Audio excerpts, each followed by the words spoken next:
आज तू ही मर जा धरती माँ। इस अभागे दशरथ को थोड़ा सा स्थान दे दे माँ, थोड़ा सा स्थान दे दे माँ। हे मौत आज तू ही आजा, हे मौत आज तू ही आजा। लोग तो मौत से डरते हैं, लेकिन मैं दशरथ आज कहता हूं, हे मौत आजा। अब दशरथ जी नहीं पाएगा। वो देखो सुमन जी वो श्रावण के माता पिता वो श्राप दे रहे और कह रहे वो कह रहे कि दशरथ जिस तरीके से हम अपने पुत्र को झोंक में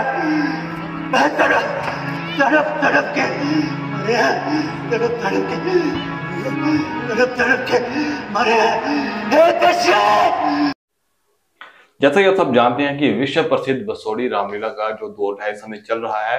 हमने बहुत से कलाकारों से आपकी मुलाकात करवाई। आज हम एक ऐसे कलाकार के पास आपको लाए हैं जो बीते 35 वर्षों से रामलीला में कई किरदार अदा कर चुके हैं और दशरथ का जो उनका लीड किरदार है वो समय से निभा रहे हैं।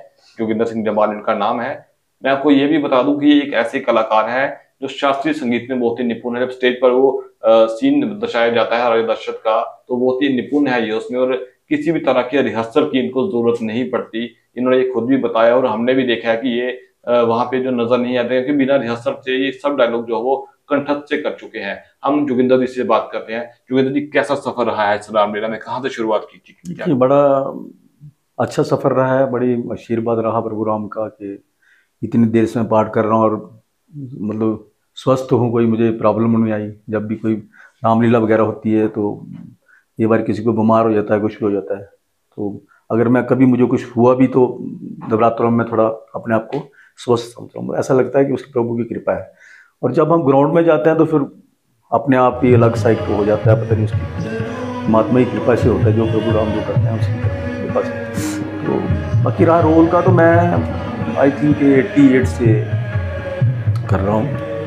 तो पहले छोटे मोटे रोल उस समय में क्या होता था कि रोल नहीं मिलते। उस समय में हमें याद है हम छोटे छोटे हुआ करते थे, तो जब वहाँ राम लक्ष्मण जी और सीता माता निकलते थे और छोटे छोटे हम जब पहुँच चुके थे तो मतलब उनको उस ग्राउंड में राउंड लगाने के लिए भी 1 घंटा लग जाता। एक राउंड लगाने के लिए ग्राउंड में 1 घंटे का करीब लग जाता। इतनी दुनिया और इतने लोग उनके पहुँच चुके थे, मतलब ऐसे चलता था। और भावना जो है वो इस रामलीला की है।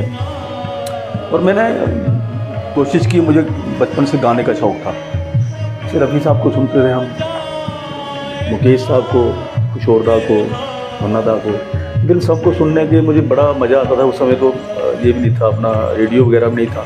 जब कभी हम कोई गाना सुनते तो जो शास्त्रीय संगीत वगैरह का गाना होता तो बड़ा आनंद आता। फिर हम दौड़ते कहीं किसी घर में लगा हो, किसी घर में टीवी देखते जाके हमें ये गाना सुनने को मिले तो सुनता, और फिर मैं उसको कोशिश करता था कि उसको मैं गाऊँ।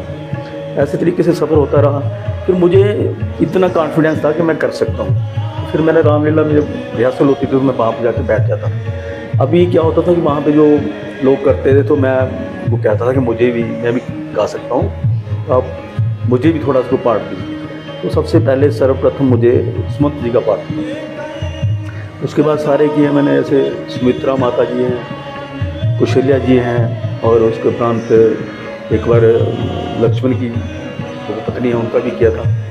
ऐसे ही मतलब सफ़र चलता रहा। और उसके बाद यहाँ मैं बहुत मुश्किल होता था कि राम का पाठ करना, लक्ष्मण महाराज का पाठ करना, सीता मैया का, ये सारे बड़े एकदम बेहतरीन किरदार थे। ये इन किरदारों पे आपको मतलब वहाँ निभाना और ये रोल बड़ी मुश्किल से मिलते थे। और फिर जब मैंने सुमंत का किया तो लोगों को पसंद आया, लोगों ने, जो डायरेक्टर वगैरह थे उनको भी पसंद आया, भैया ये अच्छा गाता है। फिर उन्होंने मुझे ये राम का पार्ट भी दिया। और मेरे साथ पहले मैं लक्ष्मण बना था, वो थे जिंदल जी पादा, जो हमारे नहीं है, मेरे बड़े चाइल्डहुड फ्रेंड थे। वो बड़े अच्छे एक व्यक्तित्व था उनका क्या था कि वो जब भी इस रामलीला में कुछ भी करते तो बहुत से बच्चों को ले आते, सीन को बड़ा अच्छे तरह से क्रिएट करते थे।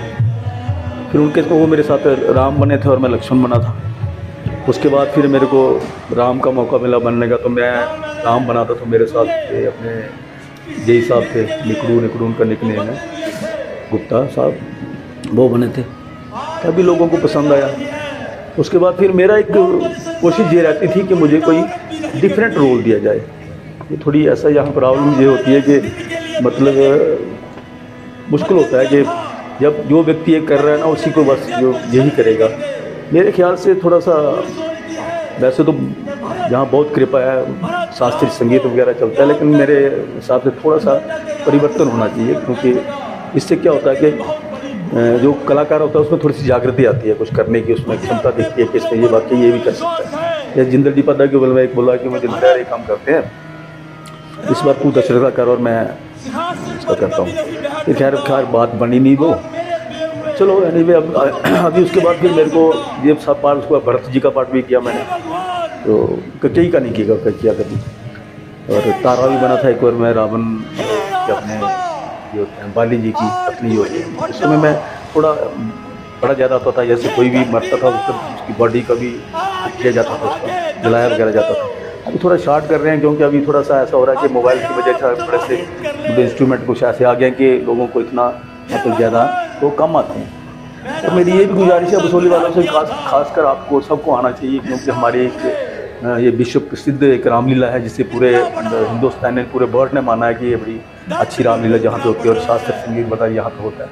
तो इस तरीके से इसको अगर बढ़ाना है तो फिर घर से निकलना चाहिए सबको, क्योंकि ऐसा थोड़ी ना कि आप एक जरे करते हैं उनको। अगर कोई देखो किरदार जो भी निभाता है ना, कोई भी कलाकार हो, उसके सामने अगर जनता ही ना हो तो फिर वो क्या करे। जितनी जनता होगी, जितने आप लोग, जितने मतलब हमारे सोली के, मैं कहता हूँ सभी से निवेदन करता हूँ कि आप सभी लोग आया करो, और आपके आने से जो किरदार वाला होता है उसका एक प्रोत्साहित तो मिलता है, तो फिर वो अच्छे तरीके से कार्य करता है और कोशिश करता है। और मैंने एक बार फिर भी और भी कहा था यहाँ रामलीला में कि चंद्रशेखर जी वो प्रेसिडेंट है, उनसे बात की, सरप्रस्त उनसे भी बात की मैंने, डायरेक्टर वगैरह से बात की कि जैसे आप रामलीला होती है तो रामलीला में मतलब थोड़ा सा एक अवार्ड वगैरह रखने चाहिए कि मतलब जो बड़े अच्छी प्रस्तुति देता है, बड़ा अच्छा एकदम ढंग से तरीके से या पूरे उससे करता है, श्रद्धा भावना से करता है, इस तरीके से 1-2 दिन अवार्ड रखने चाहिए। देखिए डायलॉग आपको सुना रहा हूँ, क्योंकि के साथ जब होता है तो उस समय दशरथ बहुत दुखी होते हैं, क्योंकि उनका जो सबसे सर्वप्रिय मतलब सर्वप्रिय भी थी और वो ज्ञाता थे भगवान राम। तो अभी दशरथ जी बड़े महान व्यक्ति थे, उनको पता था कि मेरे राम में क्या क्या खामियत हैं, क्या क्या उनमें खासियत है, वही उस राज्य को सही तरीके से संभाल सकते हैं। तो फिर वो बड़े दुखी होकर ककेई से कहते हैं कि हे ककेई, आज वही राम जिसके बिना तू एक पल भी नहीं रहती थी, वो राम पराया कैसे हो गया। आज तेरे कानों में किसने ऐसा जहर भर दिया। वही राम जिसके बिना एक विरास भी तेरे कंठ में नहीं जाता था, वही राम आज पराया कैसे हो गया। ककेई कुछ तो बताओ ककेई, आखिर कारण क्या है। तो दशरथ बहुत दुखी होते हैं, और इसी दुख में वो उसके बाद अपने मूर्छा में चले जाते हैं, मूर्छा में चले जाते हैं, उसके बाद उनकी मृत्यु हो जाती है। थोड़ा वो गाना गुनगुना के सुना दीजिए कि देखो गाना पहले तो ये है ना, एक पहला गाना सुनाता हूँ आपको। ये क्या कारण, जब दशरथ जी आते हैं ना स्टार्टिंग में, तो जब देखते हैं कि यहाँ तो मैंने तो यहाँ पे मतलब आज रामचंद्र का राज्याभिषेक करना है, यहाँ तो, और यहाँ पर तो उदासी है, जहाँ पर तो कोई दिखाई नहीं दे रहा, और ककेई भी बैठी है, वो भी ऐसे मतलब बाल खिलरे हुए हैं ऐसे, मतलब जैसे नहाई नहीं, कोई मुंह नहीं धोया, कुछ नहीं, ऐसे उसको देख के थोड़ा सा लगा।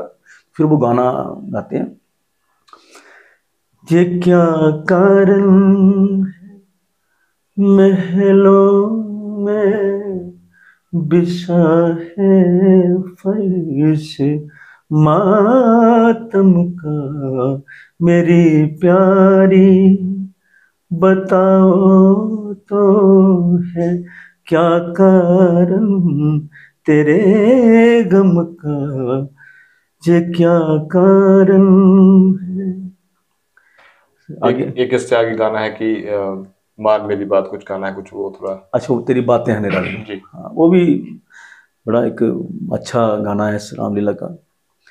वो फिर क्या होता है कि दशरथ जी अब थोड़े पहले देखते हैं कि ये कई मानने वाले नहीं है, जी। तो फिर वो उसको थोड़ा इमोशनल हो जाते हैं, मतलब फिर वो किस तरह का गाना है? वो देखो एक रोमांटिक गाना है ये, जी। रोमांटिक मतलब उससे वो ऐसा प्यार कर रहे हैं कि ये मनाने का प्रयास करते हैं। मान जाए, जी।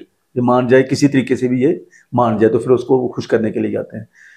तेरी बातें हैं निराली मुझे घायल करने वाली, तेरी बातें हैं निराली मुझे घायल करने वाली, कैसी सूरत बना ली मूरख नादान, आओ आओ मेरी जान मेरा ये कहना तो मान, आओ आओ मेरी जान मेरा ये कहना तो मान, अरे करती हो ना हक मुझे क्यों हैरान, करती हो ना हक मुझे क्यों हैरान, देख तेरा ये हाल हुआ जिया निढाल, करो कुछ तो ख्याल, अरे सुन सुन सुन।